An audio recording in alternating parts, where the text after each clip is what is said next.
Hello, and welcome to part 2. So in the last video we had a quick chat about a bunch of really cool records that I got from one particular shop, which is a retro shop, and I still have plenty more to talk about, so let's go. So the next record I picked up is an absolute banger, and it is Every Good Boy Deserves Favour by the Moody Blues. This album cover just has an energy to it. I love this so much. It's so kind of murky and old. So the Moody Blues, I hadn't had much exposure to the Moody Blues up until about last year. I hadn't even heard a note of any of their songs. Of course I'd heard the band name, but last year I checked out their album Days of Future Past because I'd seen it on so many online lists of best albums of the 60s or best albums of all time. And I remember trying it out for the first time and really thinking it was something special and something different. I remember really absorbing it on long, sunny walks through Beckenham to and from my therapy sessions. And then fast forward to earlier this year when I find this record in the bins of the retro store. Took a punt on it because I'd never heard it, never even heard of the album. But I certainly don't regret it because, man, this album is friggin' good. Where has this band been all my life? They're just bloody brilliant. So side one of this record, Procession, is a track which is meant to represent music from all of time, right from the dawn of man up until the exact time of this song being produced. And there's a dozen really small pieces of music which represent all the different time periods, and I think all of these little pieces work fantastically well in conjunction with each other. I've never heard something like this done on a record, and this album starts with this crazy synth. It sounds like something out of a Tangerine Dream track. It reminds me of the SpongeBob episode SB129, where they go right back to the dawn of man, and obviously that represents the concept of it. There's another track on here, Time to Live, absolutely gorgeous stuff. Reminds me a bit of the Zombies Odyssey and Oracle. Every song on here is great, but the song Our Guessing Game is absolutely brilliant. But the chorus is very spookily reminiscent of the chorus of She Said by the Beatles.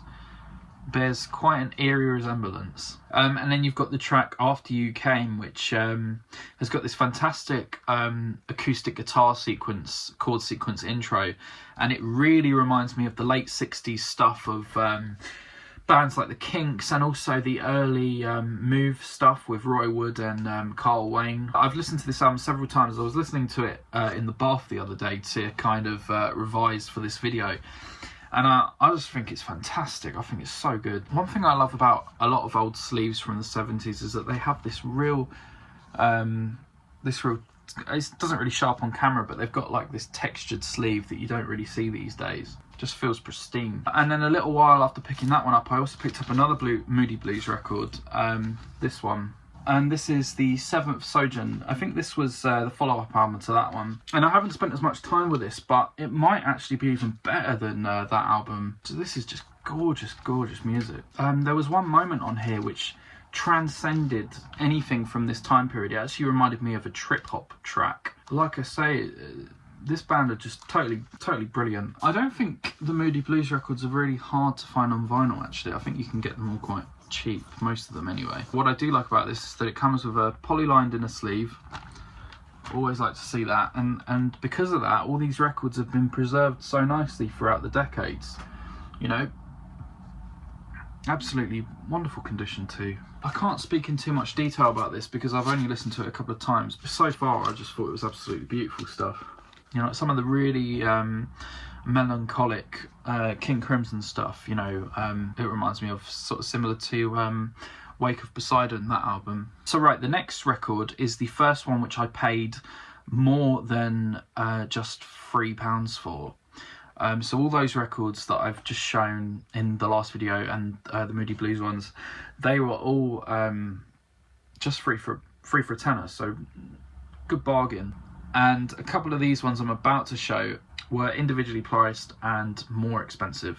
I picked this one up, Crosby, Stills, Nash & Young, Deja Vu, the second Crosby, Stills, Nash record. So I paid £12 for this one, and it's not a rare record by any means. I see it in virtually all record shops, but £12 was pretty good, but there is a slight catch which we'll get onto. So yeah, this is the original pressing, and I've seen videos on YouTube analysing this, saying how this would have been such an expensive sleeve to produce of all record sleeves, because essentially you have the sleeve, but then you have this image of the group and some of their backing musicians. And this is actually stuck onto the LP sleeve. This is an individual photograph, which, as far as I know, has been like actually stuck on there by a person by hand. And there's no lift on it or anything, which is really nice. It's in great condition.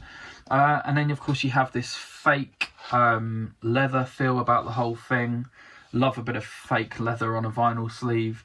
And then, of course, you also have this really nice golden text on here. Reminds me of like a really posh chocolate wrapper or something. But this record is, it's an original, so this is like 54 years old at this point, and it's holding together beautifully. It's still in marvellous condition. There is a little bit of wear if you look closely. There's a bit of wear and tear around the sides, and then there's a little bit of kind of wear on the actual sleeve as well, and on the back. But for me personally, that adds to it. This record looks like an antique. It looks like something, like an old treasure. And for me, a little bit of wear is totally adds to it. And it's such a nice gatefold. With this record in particular, I did have to ask for a receipt, because upon inspection, before I bought it, I did hold it up to the light, and there was a bit of a nasty scratch on one of the sides. I mean, by and large, this is a beautiful copy, but I think side two had a bit of a nasty looking scratch on the first couple of tracks. So I did say, could I get a receipt with that, just so that I can bring it back if it doesn't play correctly. To my absolute delight, as soon as I put this on the turntable and played the first couple of tracks, it played beautifully right over the scratch. So I was so relieved. And you don't see this label too often, the old Atlantic purple and orange label. At least most of the Atlantic records I pick up are the ones with the green and orange. So yeah, this is an absolutely wonderful pickup. Yeah, the only song I knew from this was Our House, because I think that was used in an episode of Only Fools and Horses, the one where they become millionaires.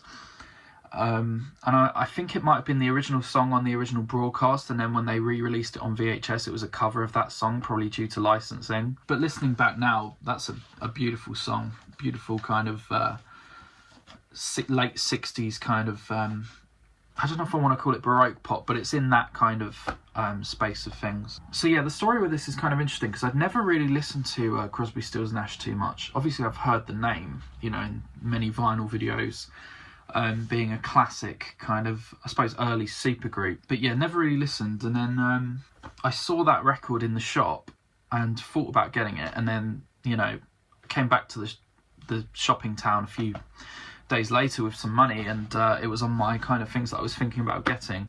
My local shopping precincts or shopping centre or mall or whatever you want to call it, it's got an HMV on one side of the shop, and on one side of the shopping centre, and then you have to walk right across to the other side to get to the retro shop. So it's nice that there are several shops in town now that kind of motivate me to actually get on the bus and go into town.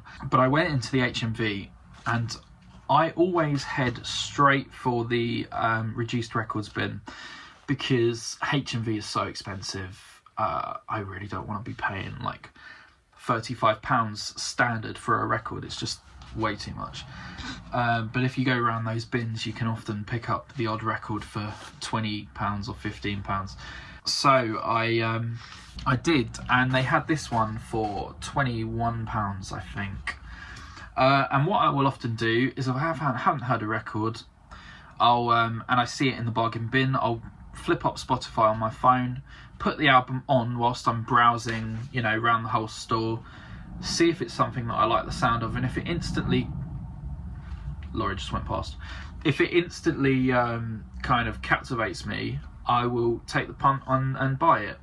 So yeah, I popped this record on whilst I was going around, looking at DVDs and whatnot, and I did really like it, and so I picked it up, and it comes on this sort of it's difficult to see actually with the inner sleeve. I'll get this out. It comes on this cool transparent record.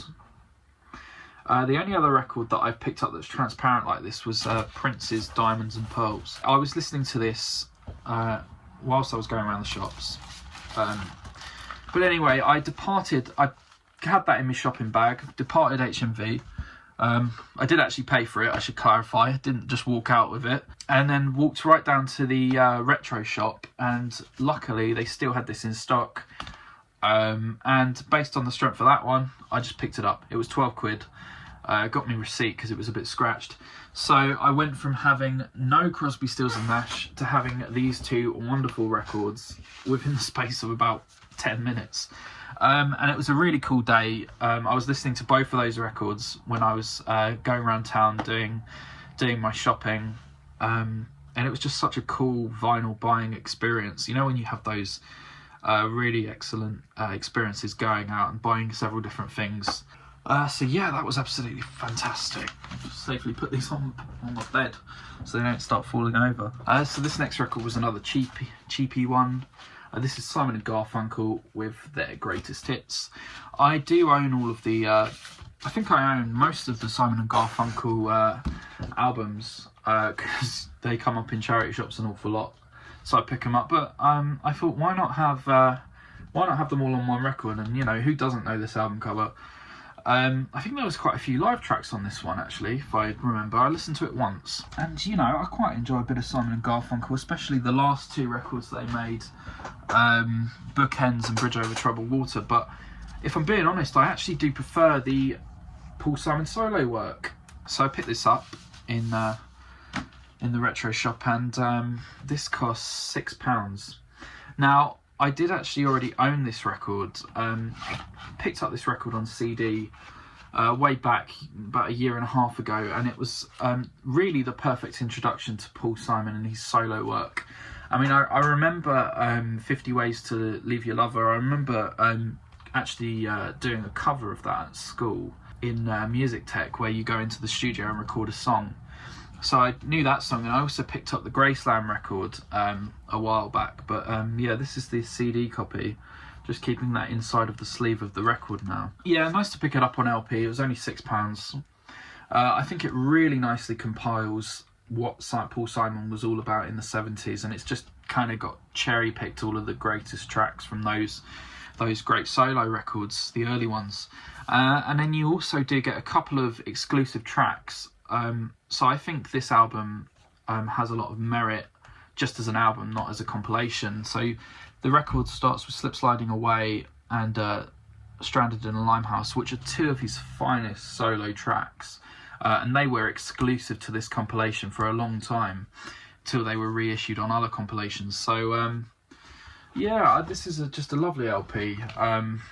Pretty much an essential, I would say. If you like 70s music or anything to do with Simon and Garfunkel, and you're going to pick up any Paul Simon solo record, probably pick this one up and pick up Graceland. Next up, I picked up a record from Chris Cross, not to be confused with these guys.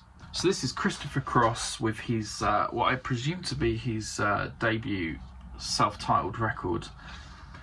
So this is sort of soft pop, soft rock, very much in the same vein as Steely Dan, Fleetwood Mac, the Doobie Brothers, maybe a little bit more middle of the road than those artists, but this album is a fine album. I really enjoyed this. I like the little pink flamingo on the front there. It's actually got a really nice concept. I love this landscape here. That could be something out of Shrek. So this album, much like something like Steely Dan, the recording on this album is absolutely pristine. One of the cleanest sounding records I've ever heard, I think. You know, just the clarity of the piano, the drums, the bongos. You know, it's just it's such a concise, clean sound when it comes through your stereo system. And I say it's kind of middle of the road. You know, that's not necessarily an insult. It's sometimes nice to have something that's really soft and relatively easy to listen to. I was listening to this the other day whilst playing a video game, and one song which I thought was absolutely wonderful was the track Sailing. I think that was his biggest hit, and if you're going to listen to any song from this guy, you've got to check out Sailing. It's absolutely beautiful. It reminds me of something off the first, not the first Michael Jackson album, but the breakthrough Michael Jackson album, Off the Wall. Absolutely majestic track, really nice orchestral arrangements, and just the whole thing is just like laying down and watching the stars above you, just laying in a field, you know. Really takes you away to a lovely dreamy place. You've got Never Be the Same Again, which is a wonderful song. It reminds me of Secret Lives by ELO, if you know that song from the Balance of Power album. Paul Shirley's got some great string work on there as well. So yeah, there's a couple of duller songs on here, you know, a couple of slightly boring songs, but by and large I think this is a really nice record to put on and listen to. It comes in a nice bag as well. It's got a nice polylined inner sleeve, which you don't always see for these older records, and it comes on the classic Warner Brothers label. That's one of my favourite labels. Also got a copy of Elton John's Captain Fantastic.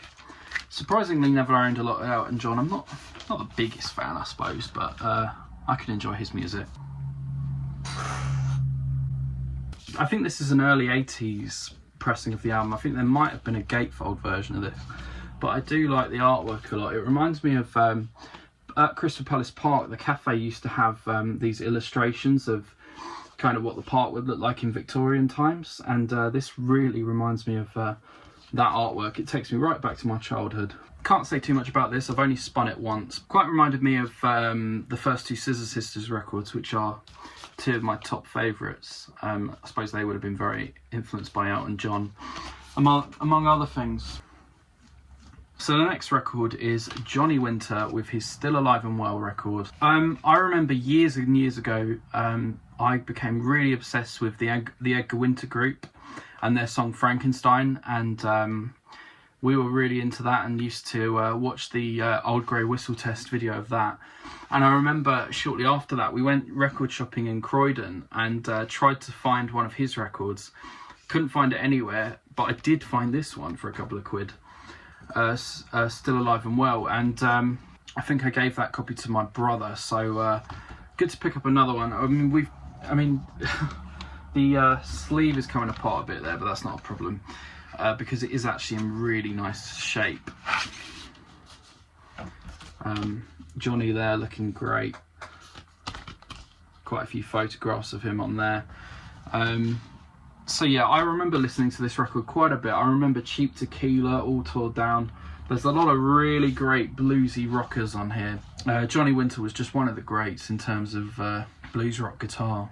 Okay, so we're getting to the end of the pile now, at long last. I picked up a couple more Level 42 LPs. A lot of people would turn their nose up at Level 42, and I'm not sure if I blame them necessarily, but I have a bit of a soft spot for this group. Quite enjoy their sound, particularly their debut album, the one before this one. They've got kind of a white man kind of soul, 80s soul, very cheesy kind of sound. But personally, I do enjoy them. So the production on their records is just top notch, and they really do know how to play and knock out a great tune. And they've always got the best bass playing from Mark King. So this is technically their third album, because they had the debut, and then they had their second album was essentially capitalising on the success of the first album, and it was the record company releasing a bunch of early recordings and then putting it out as the second album. But really, I see this as their true second album, In Pursuit of Accidents. This really is very similar to their first album. I mean, even the structure of the album is similar to the debut, you know, with a combination of kind of pop songs and with instrumentals. It does everything that album does. It's not, I don't think it's as strong as the first album. I think the first album is absolutely brilliant, but this album is kind of a poor man's Level 42 debut. But that's not necessarily a bad thing. It's still a decent record. There's still some good stuff on here. I like the titling up there. Quite reminds me of the Rainbow Cookies packaging. But what, in my opinion, is a far stronger record, which I also picked up, is Running in the Family. Which this came at a time when The group were on top of their powers, you know. I think they've been touring with Madonna, so they were pretty big at this point. This record spawned a lot of hit singles, you know. Lessons in Love, they still play that on the radio to this day quite a bit. When I first heard it, the song Running in the Family kind of made me cringe a bit, but the more I listen to it, the more I love it, as cheesy as it is. I was speaking to someone recently and they were saying how great the lyrics were at kind of telling this story. The song that starts out side B, To Be With You Again, is just funky as hell. I think one thing that makes this band so brilliant and kind of pushes them up to the next level is the involvement of Wally Badarou, who was he was never officially a band member, but he helped them and greatly contributed to all of their albums, all of their classic albums. He played like the Prophet synthesizer, and he had a big hand in making this band as great as they were. And he's on this record, of course. I've been really into the track Two Solitudes at the moment. It reminds me of the Okie Doke theme. That one's sung by Mike Lindup, who's kind of the secondary lead singer. I really like his voice. There he is there. One of the best songs on this album is the ballad It's Over, which is a very, very bittersweet ballad. The chords in that song really do kind of tell a story. Even though this came out in 87, this song, it reminds me of 90s Michael Jackson, you know, kind of Earth Song, Stranger in Moscow, things like that. Got to give that track a listen, It's Over, it's great. Yeah, this album's chock-a-block with really cheesy bangers. I just think it's great. It also came with, sometimes you get these old sheets in these records. This is an old merchandise sheet for all the bits and pieces you could get at the time. You know, a level 42 whistle, a keyring, t-shirts. So yeah, Running in the Family, been listening to that one a lot lately. So yeah, that's it for now. Thanks for watching if you've got this far. It's just been great going in this little shop and getting so much great stuff. It means a lot to have such a cool shop in my local town, because most stuff there doesn't appeal to me. So thanks a lot for watching. Goodbye.